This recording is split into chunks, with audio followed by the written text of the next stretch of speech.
Dan Engkau sudah bangkit sebagai pernyataan bahwa Engkau sudah menang. Haleluya. Terima kasih Bapa, di dalam nama Tuhan Yesus Kristus kami mau katakan amin. Ia bangkit, Ia bangkit dan hidup selamanya. Katakan Yesus kita, Ia bangkit, Ia bangkit. Marilah rayakan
Mari untuk selanjutnya persembahan pujian.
Puji Tuhan, sebab Tuhan kita adalah Tuhan yang hidup, maka kita ada hari ini, kita beroleh jaminan akan masa depan kita. Haleluya, sebab Dia hidup.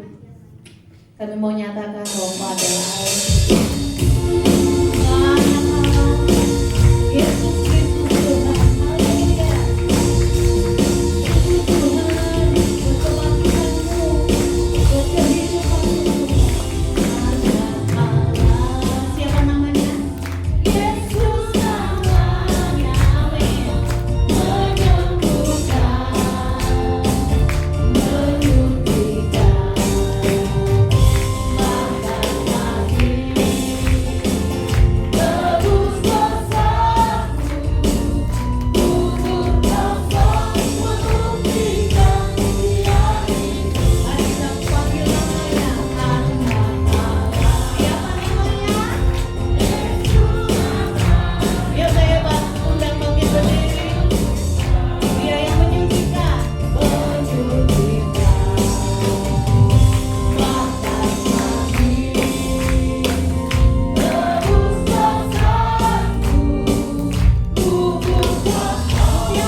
karya Engkau, buat penebusan yang Kau berikan kepada kami, buat kebangkitan-Mu Tuhan. Engkau hidup selama-lamanya, Engkau hidup Tuhan, sehingga kami bisa beribadah kepada Tuhan kami yang hidup. Dan kami tahu Engkau ada bersama dengan kami pada pagi hari ini Tuhan. Kami boleh menikmati kehadiran Tuhan, kehidupan-Mu Tuhan Yesus. Terima kasih banyak Bapa. Kami ingin mendengar firman-Mu. Engkau berbicara kepada kami semua Tuhan. Engkau ungkapkan kata-kata yang dari Engkau. Terpujilah akan nama-Mu Bapa. Terima kasih Roh Kudus, terima kasih. Urapi hamba-Mu ya Tuhan yang akan memberitakan firman Tuhan. Di dalam nama Tuhan Yesus Kristus kami berdoa. Amin. Silakan Bapak Ibu Saudara duduk. Puji Tuhan Saudara, hari ini kita merayakan lagi Saudara yang orang Kristen sebutnya juga Paskah. Tetapi kalau kita lihat dari hari raya orang Israel, ini maksudnya ke hari raya buah sulung. Tetapi Saudara, di dalam sejarah gereja itu masih disebut dengan bagian dari Paskah. Jadi Saudara, jadi orang Kristen merayakan Paskah adalah kebangkitan Tuhan. Ini hari Minggu di mana Tuhan bangkit. Kalau menurut kalender Saudara, bahwa Yesus bangkit hari Minggu dan di dalam hitungannya jatuh hari ini. Nah Saudara, tetapi dalam kegerejaan kita bisa merayakan hari kebangkitan Tuhan setiap hari Minggu. Setiap hari Minggu saudara bisa merayakan hari kebangkitan Tuhan. Karena minggu itu artinya hari Tuhan. Saudara, saya ingin hari ini melihat tentang kebangkitan Tuhan dari perjanjian lama, dari sisi yang lain, saudara. Nah, ini mungkin jarang dibahas, tetapi saya ingin melihat dari bagian ini, saudara, dari tentang Yunus. Kenapa saya melihat dari Yunus? Kita lihat, saudara, ada hal-hal yang menarik, ada persamaan antara Yunus dengan Yesus Kristus. Saudara, kita lihat lebih dulu ayat yang Tuhan sebut, Matius 12 ayat yang ke-40. Di Matius 12 ayat yang ke-40, sebab seperti Yunus tinggal di dalam perut ikan 3 hari 3 malam, demikian juga anak manusia akan tinggal dalam rahim bumi 3 hari 3 malam. Saudara, ini kan kisah dari orang-orang itu minta tanda kepada Tuhan. Dia mengatakan, Guru, kami ingin melihat suatu tanda daripadamu. Jadi mereka itu tidak percaya kepada Tuhan Yesus, bahwa Tuhan adalah juru selamat, Tuhan adalah Mesias. Mereka tidak percaya, mereka butuh tanda. Banyak orang demikian, saudara, kalau udah ada tanda. Tetapi ada juga udah dikasih tanda, tetap saja tidak percaya. Lalu Tuhan berpikir tanda apa yang paling pas untuk diberikan kepada orang Yahudi ini, yaitu tanda Yunus ada di dalam perut ikan 3 hari 3 malam. Lalu dia hubungkan ke anak manusia.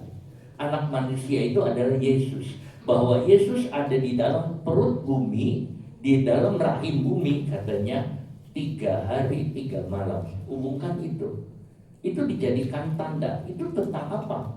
Penguburan Yesus. Tentang apa? Kematian Yesus. Tentang apa? Kebangkitan Yesus. Saudara, pasti 3 hal ini ada: kematian, penguburan, dan kebangkitan. Ini adalah tanda. Jadi kalau orang tanya, apa tanda kekristenan? Apa tanda gereja? Kebangkitan Yesus. Gak ada lagi yang lain.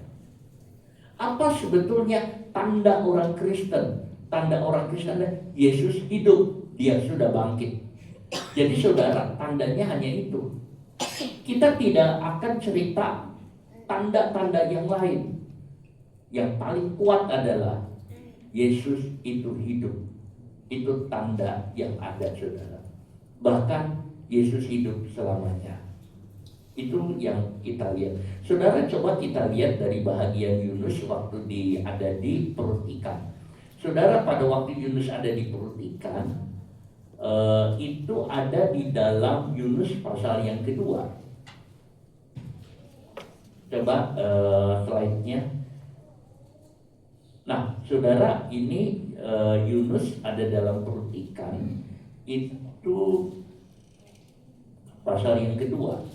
Jadi kalau saudara lihat di ayatnya yang pertama, berdoalah Yunus kepada Tuhan Allahnya dalam perut ikan.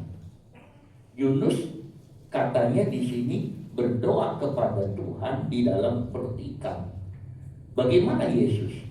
Yesus di dalam perut bumi tidak berdoa seperti Yunus. Dia sudah selesai, saudara. Jadi sudah selesai. Dia apa? Dia berbaring, dia masuk ke dalam namanya Sabat. Jadi waktu Yesus menyelesaikan semua pekerjaannya itu di kayu salib, dia berkata sudah selesai. Tapi Yunus masih banyak hal, saudara. Nah, kita lihat, saudara, di dalam ayat yang ketiga, Yunus menceritakan tentang dunia orang mati. Seperti apa dunia orang mati? Kalau orang mati itu seperti apa, saudara? Ada orang, saudara, dia menaruh kamera di dalam kuburan. Jadi pada waktu orang itu mati, di peti matinya itu ditaruh kamera, saudara, lalu dikubur, lalu orang memantau dari kamera itu, saudara. Bagaimana, saudara? Tentu tetap tidak bisa yang masuk segala macam ulat dan yang lainnya yang habis. Tapi katanya itu menakutkan orang di dalam kuburan. Lalu bagaimana dengan Yunus, saudara? Yunus mengatakan, telah kau lemparkan aku ke tempat yang dalam, ke pusat lautan. Jadi Yunus merasakan kematian itu seperti apa. Yunus merasakan pada waktu dia dilemparkan ke laut, saudara, lalu kemudian dia merasakan di situ seperti apa. Dia terangkum oleh bermacam-macam, saudara, gelombang melingkupi dia. Dia udah berpikir, aku masuk ke wilayah kematian. Jadi pada waktu Yunus dilempar, dia masuk ke bahagian atau wilayah kematian. Itu yang ada. Lalu kemudian di ayatnya yang keempat, dia berkata, telah terusir aku dari hadapan matamu. Dia merasakan jauh dari Tuhan. Dia merasakan pada waktu maut itu ada, dia merasakan jauh itu dari Tuhan rasa-rasanya.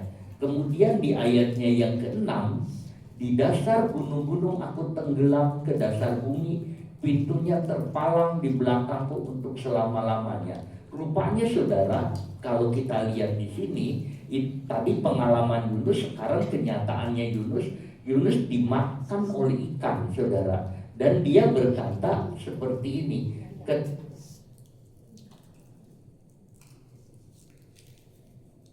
ketika itulah engkau naik, di dasar gunung-gunung aku tenggelam ke dasar bumi, pintunya terpalang di belakangku untuk selama-lamanya. Dia udah gak bisa keluar lagi. Jadi pada waktu dia dimakan oleh ikan, dia tidak bisa keluar lagi. Dia ada di dalam perut ikan itu. Dia merasa penjara, dia merasa masuk di dalam satu penjara, lalu tertutup, saudara, nggak bisa kembali lagi.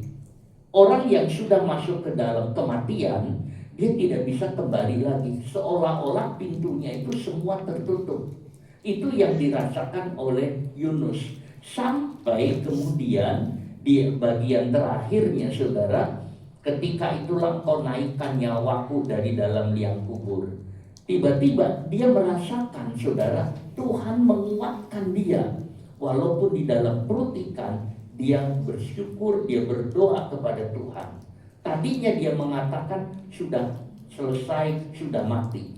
Tetapi akhirnya Tuhan angkat, saudara. Lalu kemudian tidak lama lagi Yunus dibuang, saudara, dimuntahkan oleh ikan itu. Itu yang kita lihat dari Yunus. Yunus mengalami perasaan bagaimana dia itu seperti mati. Saya punya tetangga, saudara, di tetangga pasti depan rumah. Dia itu waktu itu habis lari-lari, tiba-tiba kena serangan jantung. Waktu kena serangan jantung, dia akhirnya jatuh, lalu dinyatakan mati. Itu ada temannya dia bawa di mobil itu untuk ngecek apa sudah mati atau tidak ke rumah sakit. Saudara, dia dipencet semua nadinya, semua udah berhenti. Dia mati, saudara. Lalu kemudian sampai di rumah sakit udah dicek mati, nggak lama tiba-tiba nggak lama kemudian dia sadar. Dia sadar, lalu dia bangun. Lalu dia datang ke saya, karena dia tahu saya pendeta di perumahan saya. Saudara, dia datang, lalu dia ceritanya gini. Dia bilang, pada waktu aku tidak sadar, aku mati, aku masuk ke wilayah kematian. Aku melihat ada lorong yang panjang sekali, yang nggak ada batasnya. Jadi lorong itu gelap sekali. Terus dia seperti ngerasa dia itu punya rumah, punya mobil, punya segala. Dia ngerasa itu gak ada artinya sama sekali. Dia tidak ada artinya ngelihat dia. Dibandingkan dia masuk ke lorong yang terus gelap sekali, seolah-olah dia gak bisa balik. Terus dia seperti itu. Sampai akhirnya dia dengar ada suara yang menyebut nama Yesus dari temannya, saudara. sampai dia melek. Dia cuma cerita itu. Jadi dia merasa masuk ke dalam sesuatu. Itu gambaran seperti yang dialami oleh Yunus, saudara. Bagaimana dengan Tuhan Yesus? Apakah yang dialami oleh Yunus ini di dalam perut ikan sama seperti yang dialami oleh Yesus di dalam perut bumi? Ternyata tidak begitu, saudara. Tidak seperti itu kalau kita lihat. Coba kita gambarkan dengan kematian Yesus dalam kitab Yunus, saudara. Di ayat 3 dari Yunus, saudara, Yunus mengatakan segala gelombang, segala samudra raya memenuhi dia. Tetapi kalau kita lihat di Yesus, peristiwa itu terjadi di kayu salib. Pada waktu Yesus di kayu salib, begitu banyak orang mengurumuni Yesus dan merendahkan dia, menghina dia, tekanan-tekanan begitu banyak. Sampai di ayat 4 dari Yunus, Yunus merasakan ditinggalkan. Yesus merasakan bagaimana seperti Bapa itu menjauh dari dia. Sehingga dia berkata, Eli, Eli lama sabachthani. Allahku, Allahku, mengapa engkau meninggalkan aku? Seolah-olah ada perasaan seperti itu, saudara. Lalu kemudian di ayat yang ke-6, baru Yesus masuk ke dalam kematian. Dia baru katanya menyerahkan nyawanya. Itu ada di kayu salib. Jadi peristiwa Yunus di dalam perut ikan itu dibandingkan dengan Yesus ada di kayu salib. Kalau peristiwanya ini, tetapi di bagian terakhir dari Yunus, saudara, kalau kita lihat dari Yunus dia setelah dia ini, saudara, dia berdoa kepada Tuhan di sana. Kita bandingkannya dengan apa? Yesus dalam kubur. Kenapa saya mengatakan demikian? Coba next. Nah, saudara, ini Yunus dalam perut ikan. Dia terakhir. Tapi Yesus berbaring di dalam kuburan. Nah, apakah Yesus berbaring di dalam kuburan? Apa yang dilakukan oleh Yesus waktu berbaring dalam kuburan? Ada orang mengatakan bahwa pada waktu Yesus dikubur, dia masuk ke dalam alam kubur, alam maut, lalu dia membebaskan para tawanan. Tapi saya berkata tidak, saudara. Itu semua sudah dibereskan oleh Yesus di kayu salib.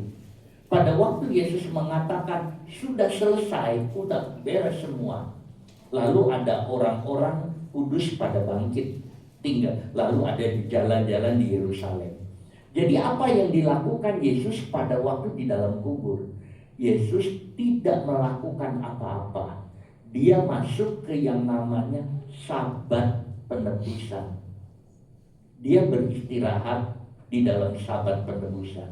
Nunggu hari Minggu dia bangkit. Jadi kalau kita jatuh ke hari Sabtu, saudara, hari Sabat itu Yesus masuk di dalam Sabat. Dia masuk di dalam Sabat, saudara, sampai kebangkitan di hari Minggu. Itu yang kita lihat ada. Tetapi lamanya tetap 3 hari. Seperti yang dikatakan oleh Tuhan, Yunus di dalam perut ikan 3 hari 3 malam. Yesus di dalam perut bumi 3 hari 3 malam. Dia apa? Sabat. Sabat apa? Namanya Sabat besar, saudara. Yesus Sabat besar. Dia tunggu kebangkitan orang mati. Dia tunggu akhir dari Sabat. Lalu dia bangkit, saudara. Itu yang ada. Kita masih lihat perbedaan-perbedaan, saudara. Nah, saudara, tentang Sabat, yuk coba. Saudara, tentang Sabat, kita lihat. Ini gambarannya, saudara. Allah menciptakan alam semesta 6 hari. Tuhan menciptakan 6 hari. Hari pertama terang, hari kedua cakrawala, dan seterusnya. Sampai hari yang ke-6 manusia. Pada hari yang ke-7, Tuhan masuk ke Sabat. Sabat itu apa? Sabat itu adalah menikmati hasil ciptaannya. Jadi bukan Sabat artinya Kok Allah istirahat?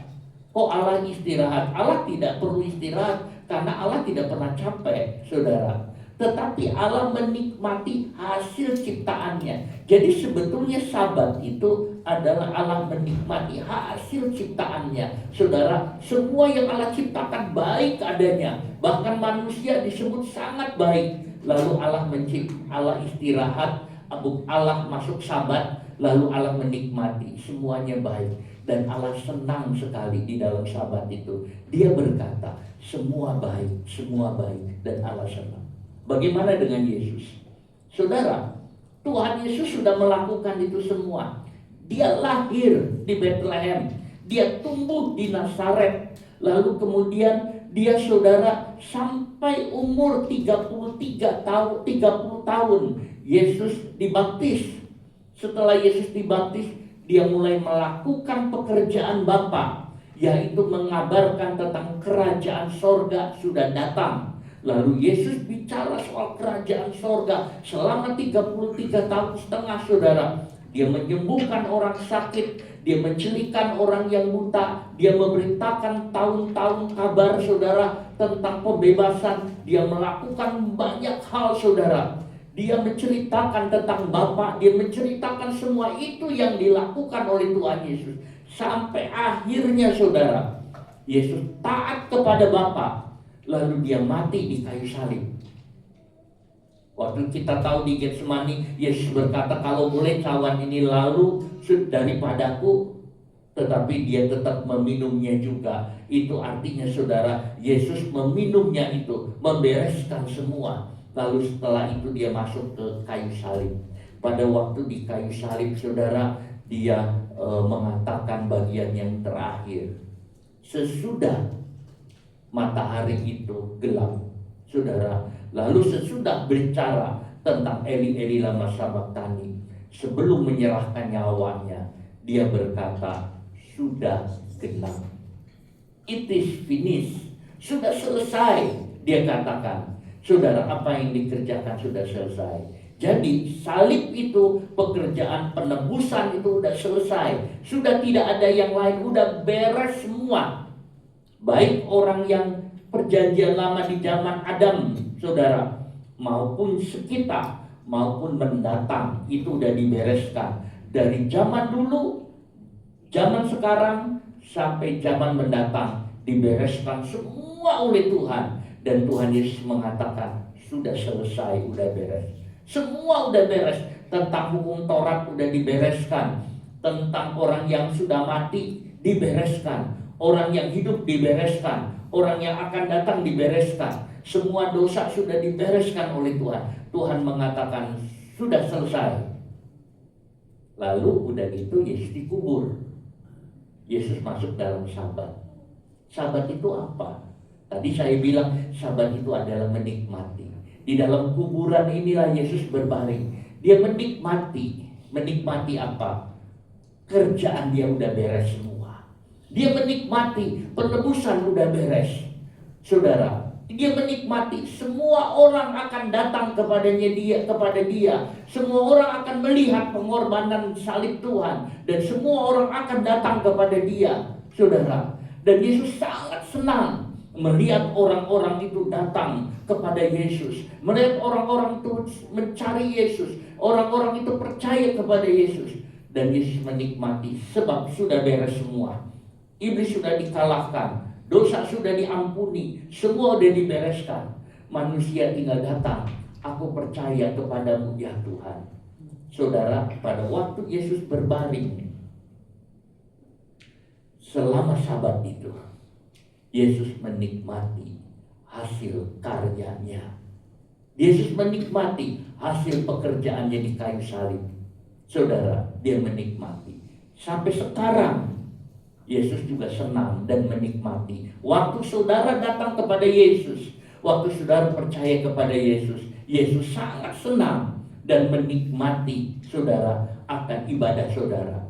Pada waktu saudara memuji Tuhan, saudara, Yesus senang. Tadi ada saudara anaknya Yakobus, dia menyanyi, ku rindu Tuhan. dekat denganmu, ku rindu Tuhan dekat denganmu. Saudara, itu kerinduan yang muncul dari dalam hati, dan Tuhan senang hal itu.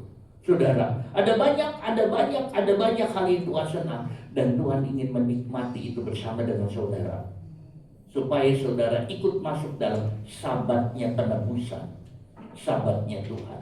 Itu saudara gambarannya. Lalu bagaimana dengan yang berikutnya saudara? Nanti gereja juga akan masuk di dalam sabat yang indah, sabat dengan Tuhan saudara. Itu kita lihat. Nah, kita masih lihat tentang Yunus dengan Yesus saudara. Setelah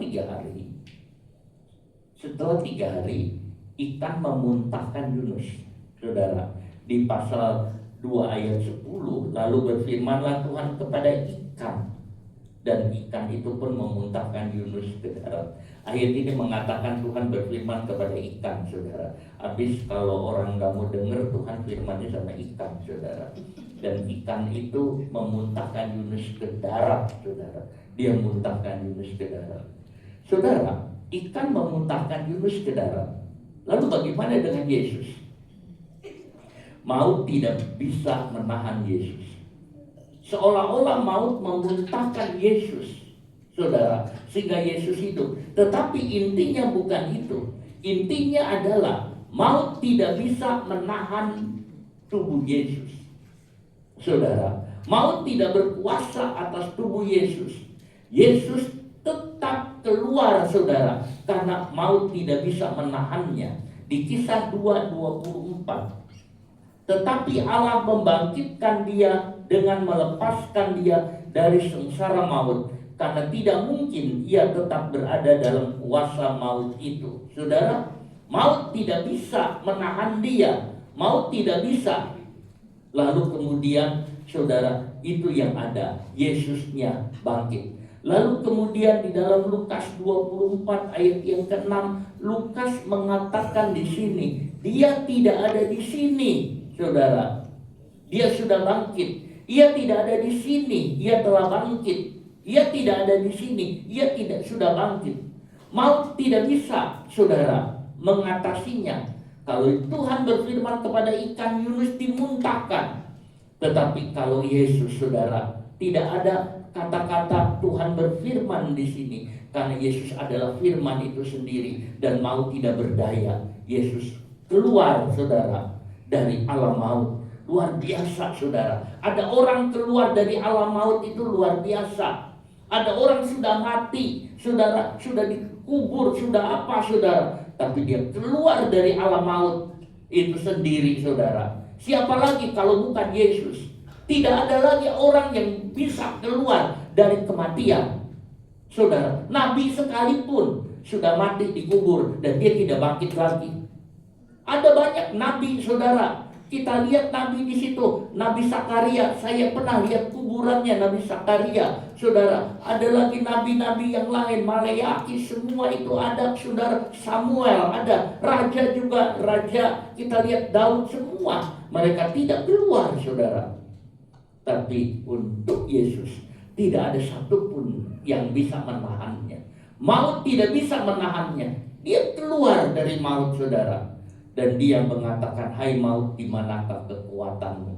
Dan yang kedua, setelah Yesus bangkit, dia tidak mati lagi, saudara. Kalau kita lihat Yunus diselamatkan dari kematian. Saudara, Yunus hampir mati. Dia sudah masuk wilayah kematian. Dia sudah terkunci dan dia tidak bisa keluar lagi. Saudara, mungkin gak lama kemudian dia akan mati. Tetapi saudara, Yesus bangkit. Tidak ada, kita tidak menyebut Yesus saudara diselamatkan dari kematian. Yang ada, Yesus bangkit dari antara orang mati. Saudara, Yesus mengalahkan maut. Itu Yesus saudara. Itu Yesus saya. Itu Yesus kita semua, saudara. Kemudian kita lihat lagi, saudara, setelah Yunus dilepas ke Niniwe, apa yang dilakukan oleh Yunus? Dia pergi memberitakan kabar dari Tuhan. Apa yang Yunus katakan? Apa yang Yunus kabarkan? Dia memberitakan kabar kebinasaan. Yunus tidak memberitakan kabar keselamatan. Yunus memberitakan kabar kebinasaan. Dia keliling kota Niniwe. Dia mengatakan 40 hari lagi Niniwe akan ditunggang balikan oleh Tuhan. 40 hari lagi Niniwe akan dibinasakan. 40 hari lagi Niniwe akan dihancurkan. Saudara, seorang pengkhotbah, Yunus jadi pengkhotbah. Dia tidak bicara tentang keselamatan. Dia bicara tentang kehukuman. Dia bicara tentang kematian. Dia tidak bicara soal itu. Dia bicara hukuman kebinasaan. Semua akan mati. Saudara, itu yang ada. Tetapi Yesus, dia bicara kepada murid-muridnya untuk memberitakan kabar keselamatan.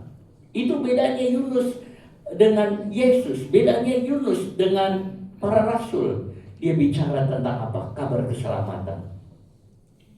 Saudara, saya bicara kepada saudara kabar keselamatan. Saya tidak membicarakan kepada saudara hukuman, kutukan, tapi saya membicarakan kabar keselamatan. Cuma Yunus bicara tentang kabar kebinasaan. Cuma anehnya saudara, kalau orang dikhotbahkan tentang kabar kebinasaan, banyak yang tobat.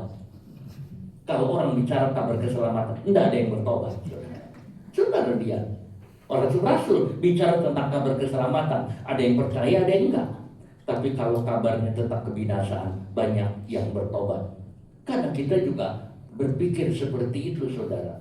Apakah untuk bertobat kita harus rubah ganti khotbahnya, kabarnya? Besok kamu mati ya, saudara. Mungkin hari ini bertobat.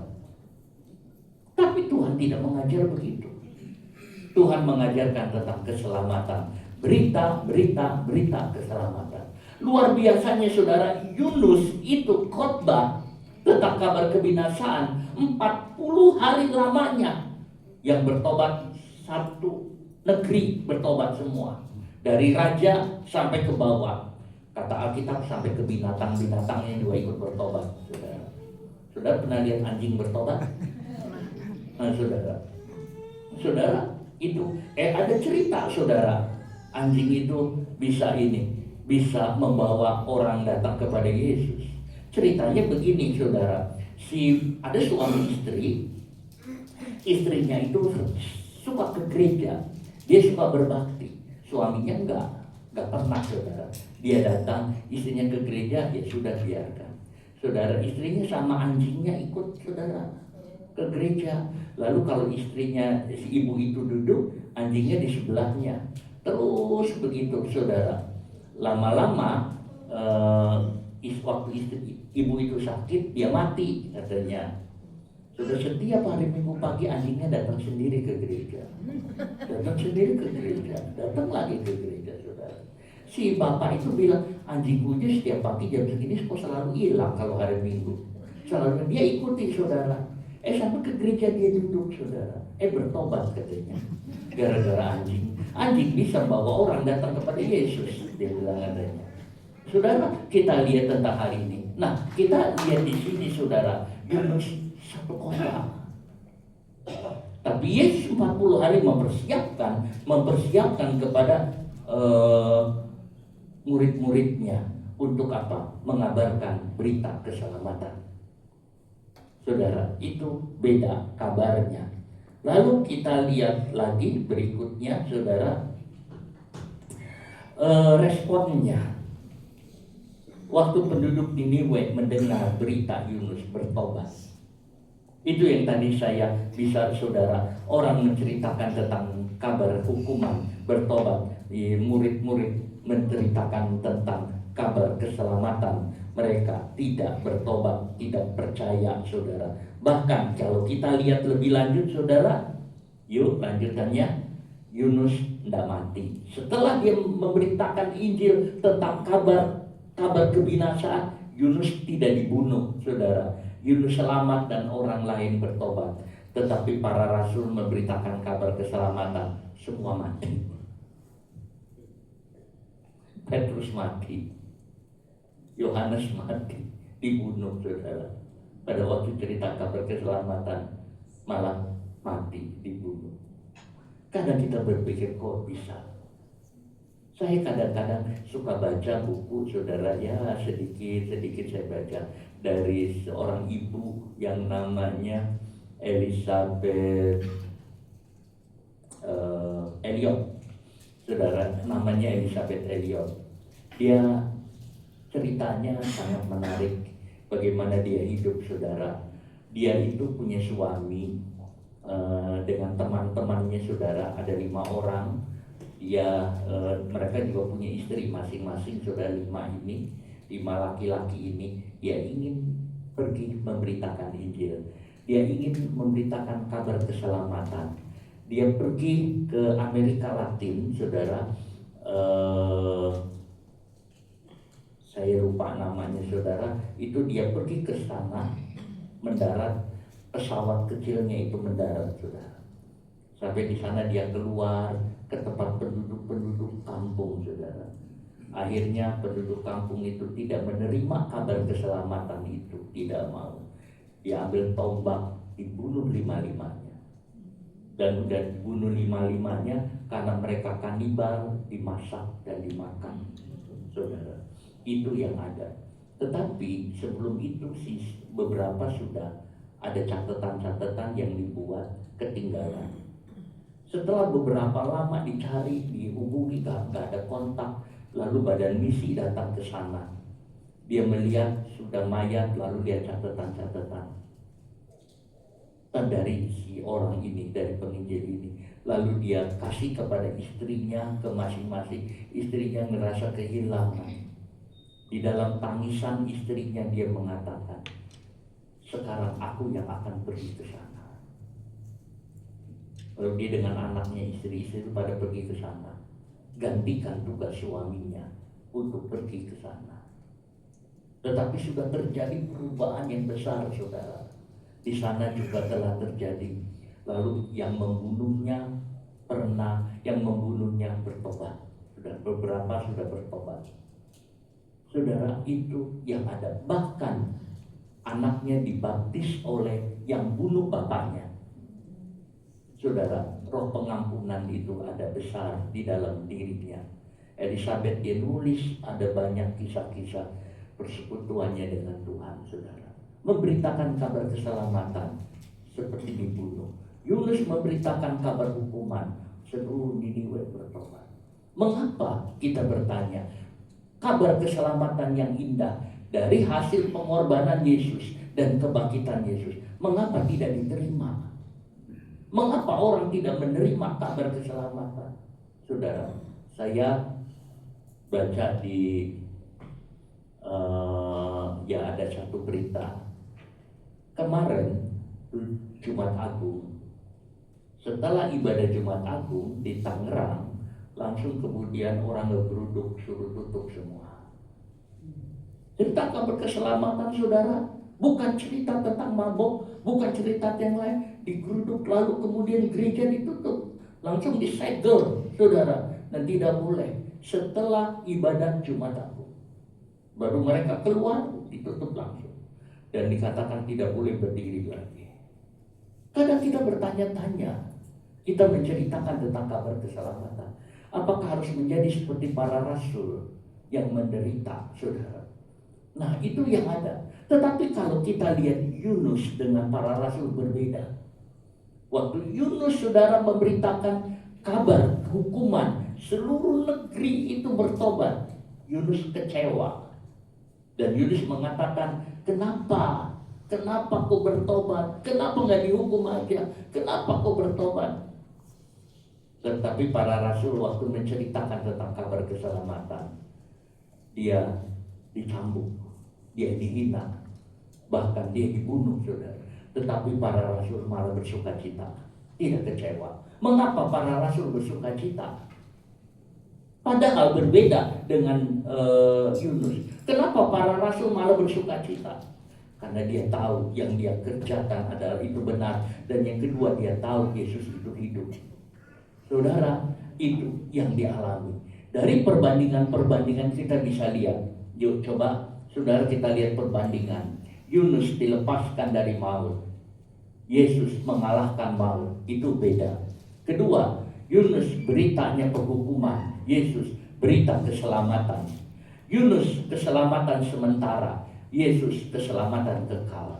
Saudara, Niniwe hanya sebentar saja dia selamat. Enggak lama kemudian saudara dari dari Babel datang menghantam Niniwe.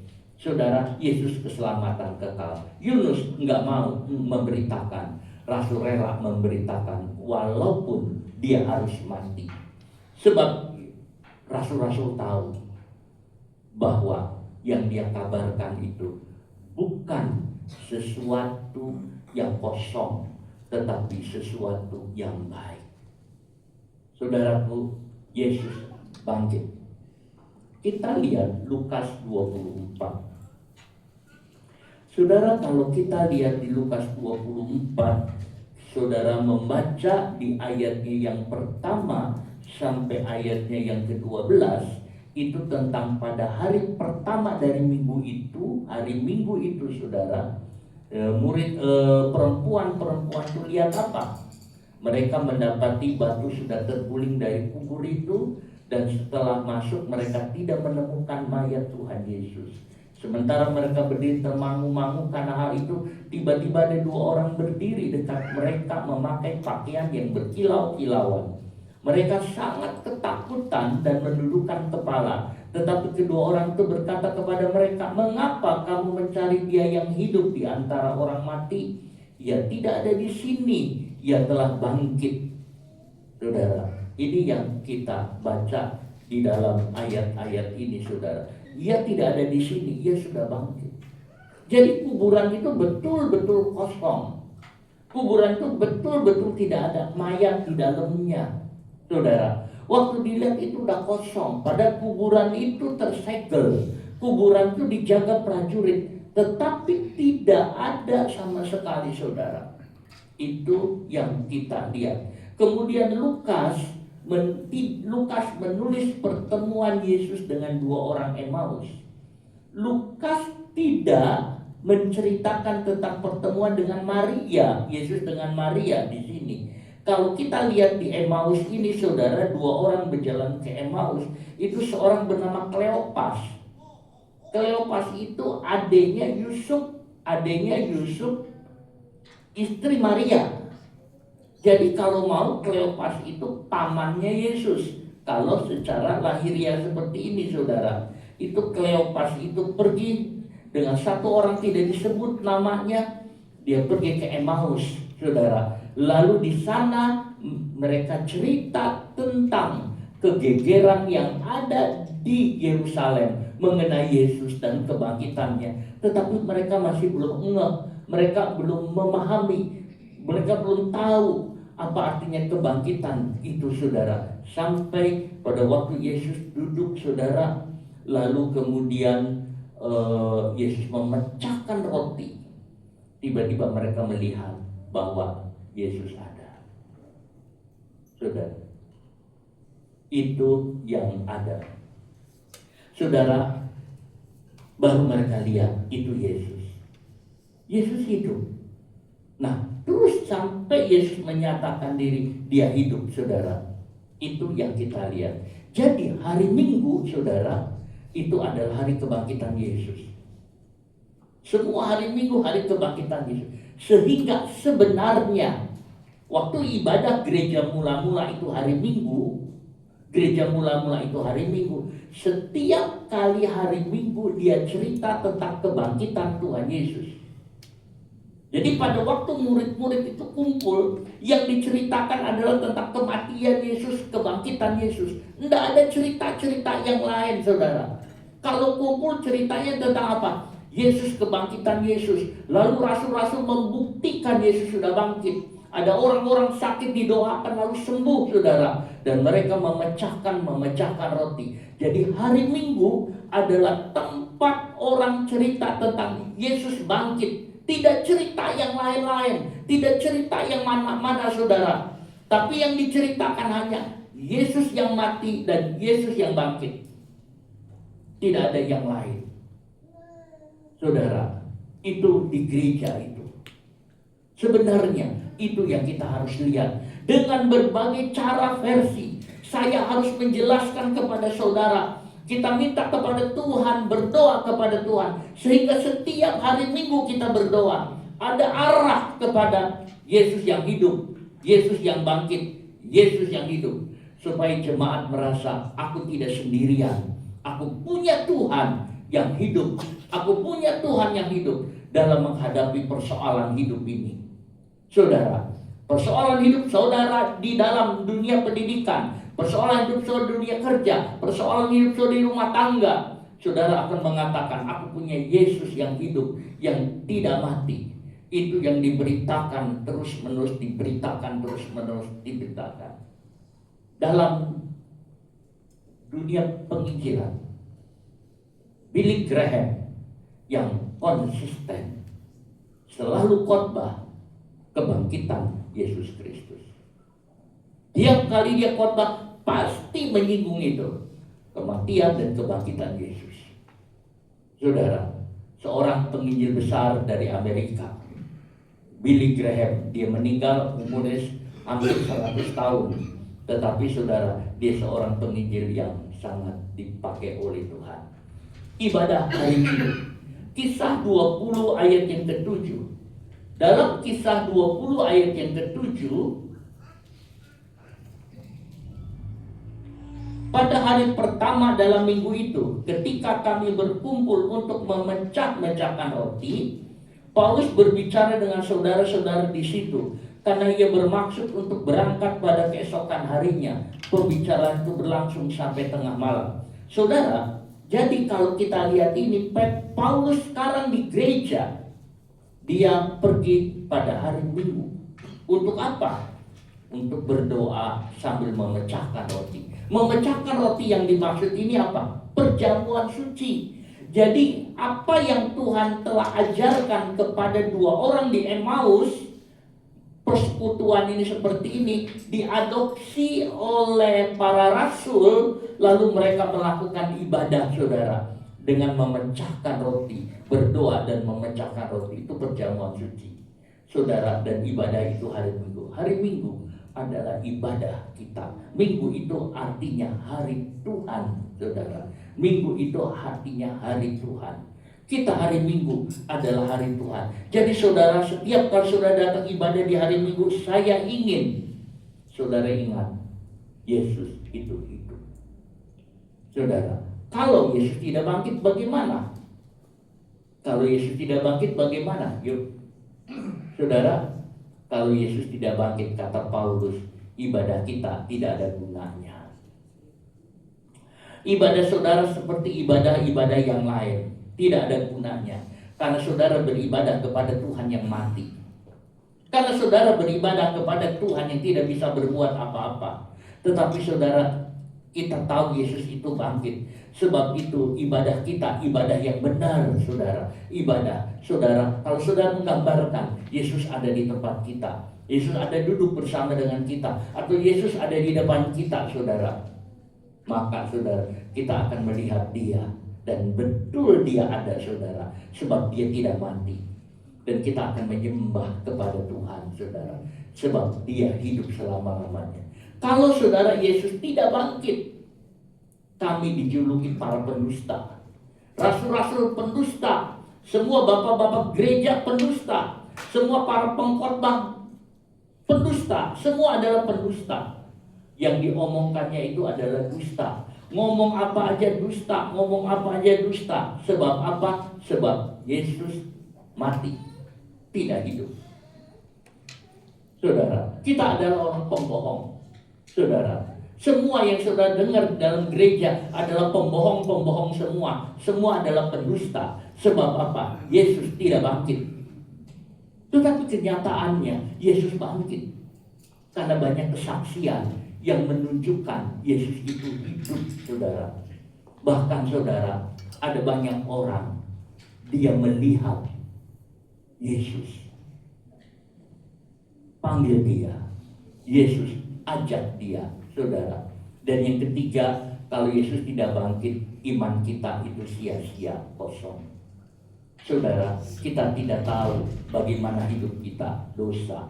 Dan yang keempat, saudara, kalau saudara Yesus tidak bangkit, kita orang yang paling malang. Kita orang yang paling malang. Artinya saudara, kita udah berharap tetapi kosong dan sia-sia. Tetapi Yesus itu hidup. Tidak ada saudara yang kosong. Dia hidup, pengharapan kita benar. Kalau Yesus tidak bangkit saudara, tidak ada kebangkitan orang mati. Jadi saudara, inti kekristenan cuma satu. Yesus hidup, dia bangkit. Tidak ada yang lain.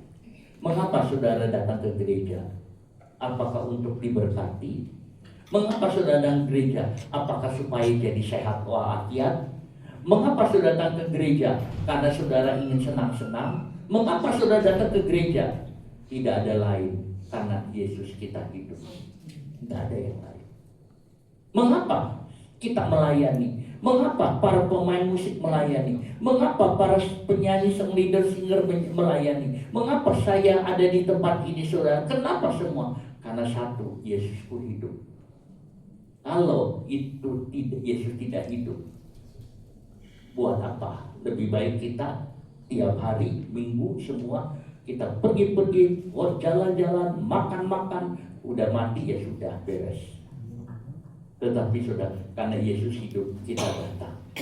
Dia hidup saudara. Itu yang ada. Yang benar adalah Yesus bangkit sehingga ada kebangkitan orang mati saudara. Dia hidup saudara. Itu yang ada. Jadi saudara, ibadah kita benar. Pada Paskah ini, hari kebangkitan ini, saya boleh mengatakan saudara, dia tidak ada di sini sebab dia sudah bangkit. Tapi sekarang kita berkata, dia ada di sini karena dia hidup. Saudara, malaikat mengatakan di kuburan, dia tidak ada di sini, dia sudah bangkit. Tetapi hari ini kita mau berkata, saudara, dia ada di sini karena dia hidup. Amin. Saudara, Yesus ada di sini karena dia hidup.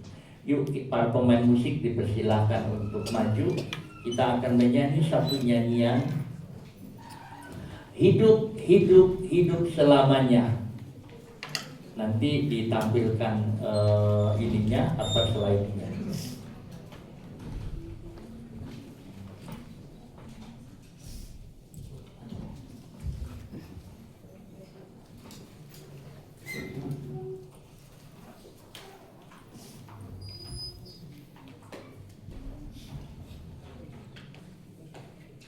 Itu saya. Oke. Saudara, saya undang kita bangkit berdiri.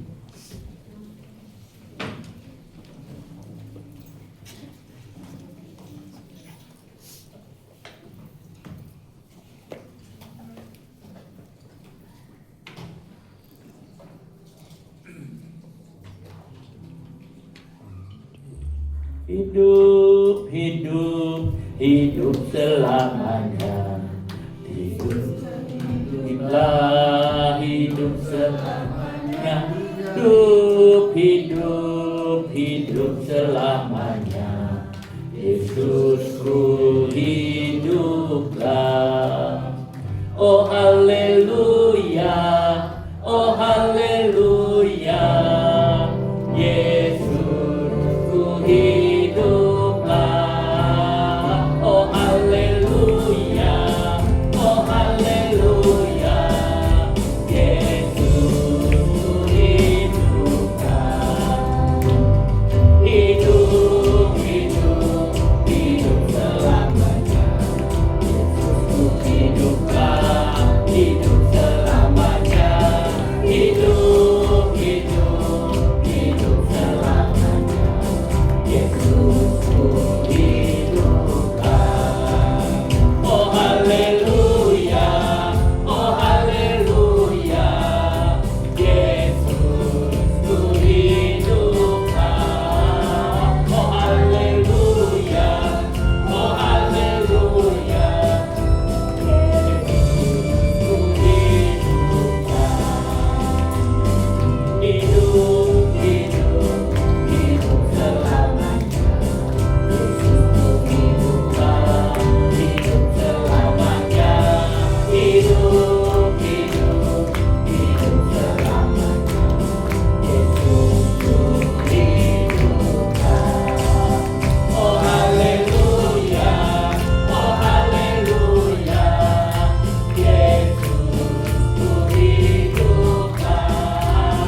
Haleluya, haleluya, haleluya. Tuhan, haleluya, terima kasih. Haleluya Yesus, haleluya. Haleluya Roh Kudus, haleluya. Engkau hidup, Engkau bangkit dari antara orang mati. Engkau hidup. Itulah sebabnya kami semua Tuhan ada di tempat ini. Kami semua ada di tempat ini karena Engkau hidup. Engkau tidak mati Tuhan. Engkau hidup selama-lamanya. Dan Engkau ada Tuhan. Terima kasih banyak Bapak. Terima kasih. Biar Tuhan pada hari kebangkitan-Mu ini Tuhan, kami boleh menikmati tentang kehidupan yang Engkau berikan bagi kami. Engkau hidup, maka kami pun jadi hidup adanya. Terima kasih banyak Bapak, terima kasih. Dalam nama Tuhan Yesus kami berdoa. Amin.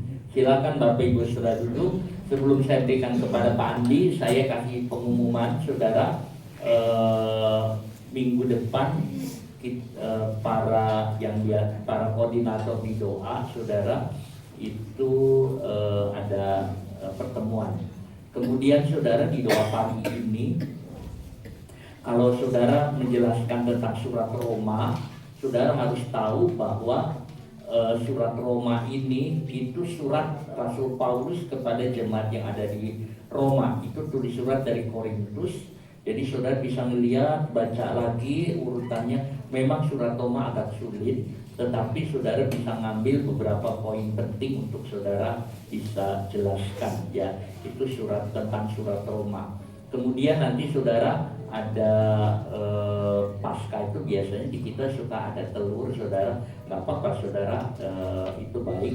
Lalu ada kisah tentang telur Paskah itu begini Saudara. Dari mana kisahnya? Itu kira-kira abad 300, abad ketiga Saudara. Itu seorang perempuan namanya Maria Magdalena. Dia pemain kecapi. Dia dipanggil untuk bermain kecapi di Kaisar. Pada waktu dia katanya sedang bermain kecapi, tiba-tiba dia memberitakan tentang Yesus bangkit. Dia mengatakan Tuhan itu sudah bangkit, Yesus bangkit. Lalu ditegur marah oleh Kaisar, tidak ada kebangkitan itu. Semua tidak ada kebangkitan itu. Kamu nyanyi, tidak ada kebangkitan. Jangan cerita tentang kebangkitan. Lalu Maria itu katanya ambil telur, lalu dia mengatakan, Tuanku, di telur ini mati, tetapi di dalamnya ini ada kehidupan. Dia bilang di dalamnya ada kehidupan. Lalu dia bilang dia akan menetas dan keluar kehidupan. Itu asal mula Paskah itu suka ada telur Saudara. Tetapi kita boleh pakai telur, boleh enggak, itu enggak ada masalah. Cuman ada cerita seperti itu Saudara. Itu tentang telur Paskah ya. Kalau kelinci Paskah enggak ada Saudara. Walaupun suka ada gambar kelinci tapi enggak ada. Yang ada telur Paskah Saudara. Nah, itu yang pengumuman dari saya, Pak Andi, saya persilahkan.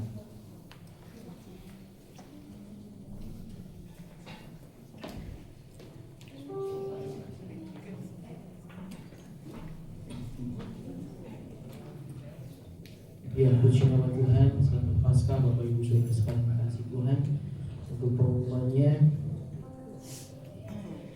Alkitab hari ini kita masuk di Roma pasal ketiga dan 1 Samuel 1 sampai dengan 3. Rabu kita ada doa dan pendalaman kita di tempat ini jam 6 sore. Kamisnya kita ada doa di rumah masing-masing. Sabtu kita ada ibadah kaum muda jam 6 sore. Dan Minggu kita ada ibadah jam 9 pagi. Senin sampai Sabtu kita ada doa pagi mulai jam 5 sampai jam 6 pagi. Dan hari ini ada ibadah kaum wanita. Dan para koordinator doa tadi sudah disampaikan Bapak Gembala, ada tinggal sebentar.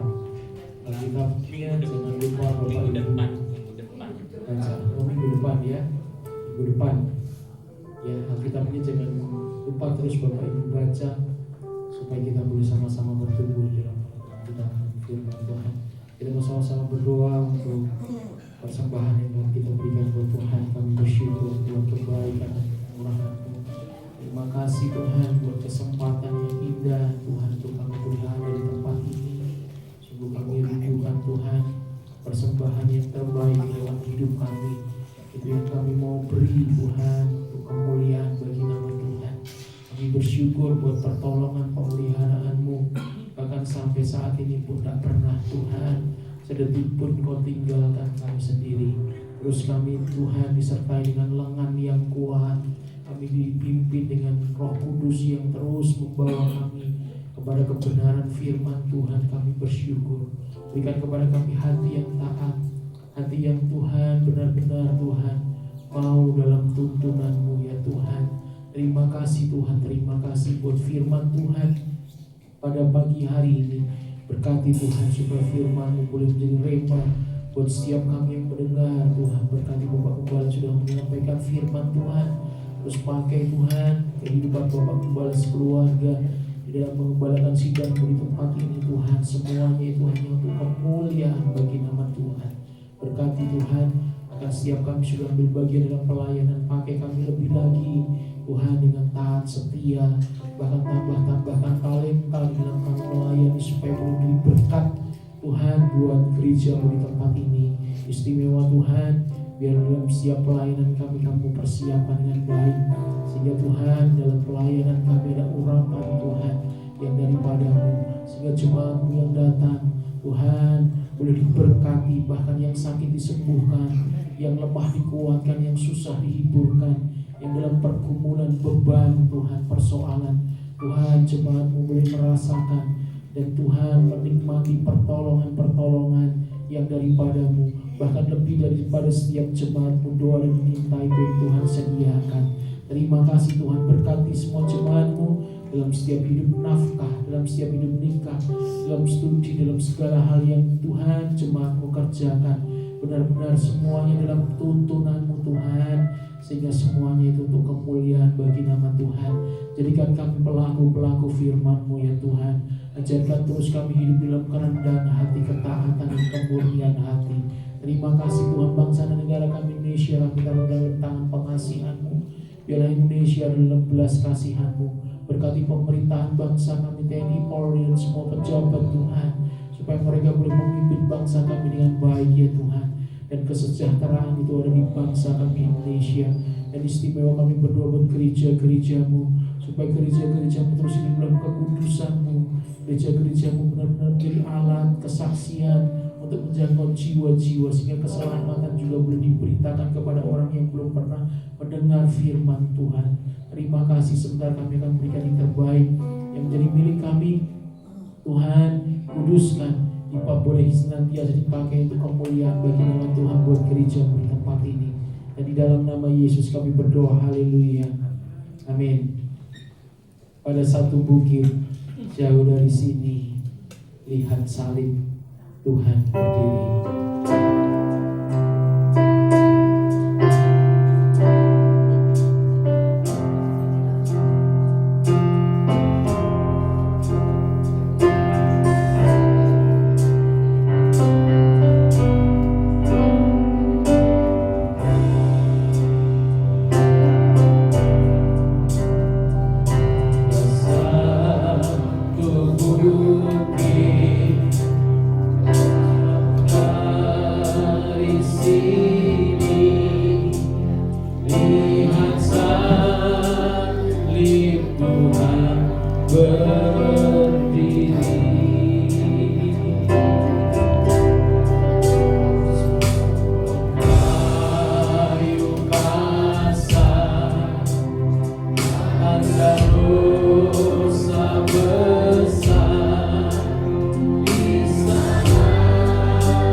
Bapak Ibu duduk kembali. Dikatakan di pujian ini, ku datang pada salib itu. Artinya itu kita itu mestinya sudah siap untuk datang pada salib Tuhan. Artinya itu maksudnya kita mau siap menderita untuk mungkin daging kita disakiti, mungkin kita dihina karena kita sebagai orang Kristen gitu ya. Tapi kita harus siap untuk kita pikul salib. Kita harus jadi berkat untuk supaya lewat hidup kita orang itu pengen datang kepada Yesus Tuhan. Saya persilahkan untuk Pak Jeffrey untuk menaikkan satu pujian.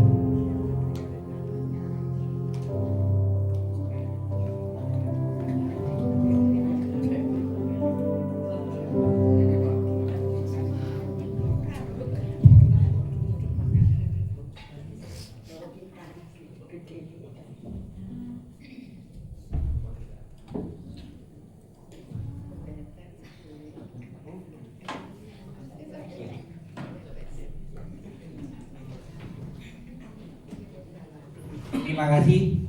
Biarlah dengan kebangkitan Tuhan menjadikan dampak bagi kita untuk kita bisa mendapat kemenangan dan mendapatkan hidup yang baru.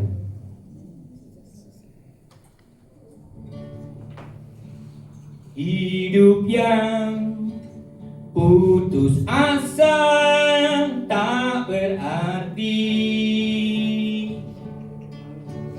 jalan dengan tanpa pengharapan, lalu tangan yang perlu pampaku menjamah jadi hidup baru, dan kayu yang kasar mengubahkan jalan hidup yang penuh kegagalan. Ku puji Dia selama-lamanya, sebab salib mengubah hidupku, dan ku yakin darah Kristus yang suci sudah mengalir di Kalvari. Bila zaman berlalu, dunia mendebu, ku tetap pegang salib Kristus. Bila zaman berlalu, dunia mendebu, ku tetap pegang salib Kristus. Ku yakin darah korban Kristus di salib itulah agung dan ajaib. Hidupku sungguh-sungguh telah menjadi baru, dan ku tetap pegang salib Kristus. Ku tetap pegang salib Kristus. Ku tetap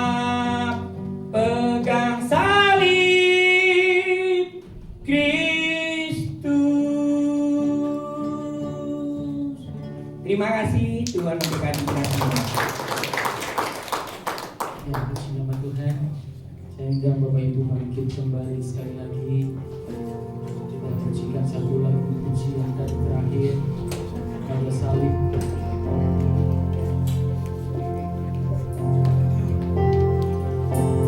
Ada satu bukit jauh dari sini.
buat semua kebaikan Tuhan dalam hidup kami. Tuhan, pada hari kebangkitan Tuhan ini, kami mendengar firman-Mu bahwa Tuhan hidup selamanya, dan kami ingat itu semua di dalam hidup kami, bahwa Engkau hidup Tuhan. Engkau hidup, sebab itu ibadah kami bukan ibadah yang sembarangan. Ibadah kami bukan ibadah asal-asalan. Ibadah kami adalah ibadah yang benar, karena Engkau adalah kehidupan di dalam ibadah ini. Tuhan Yesus, hidup kami juga bukan hidup sia-sia, tetapi hidup kami adalah hidup yang benar, yang berguna dan bermanfaat karena Tuhan hidup. Terima kasih banyak Tuhan Yesus. Tuhan, Kau berkati anak-anak-Mu yang hadir pada hari ini.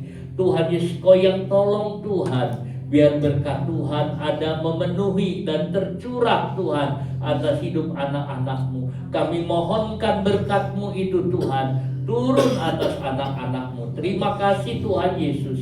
Saudaraku yang dikasih Tuhan Yesus Kristus, terimalah berkat kasih karunia dari Tuhan Yesus Kristus, kasih dari Allah Bapa dan persekutuan dalam Roh Kudus menyertai saudara sekalian mulai sekarang sampai selama-lamanya, demi nama Tuhan Yesus. Amin.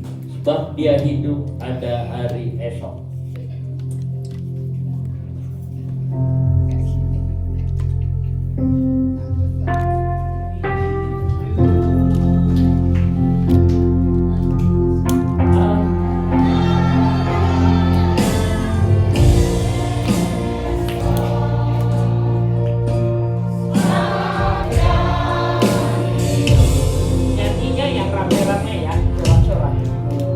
Tak gentar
berkat.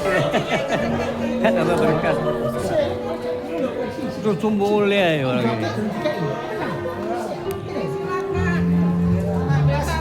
Ambil satu.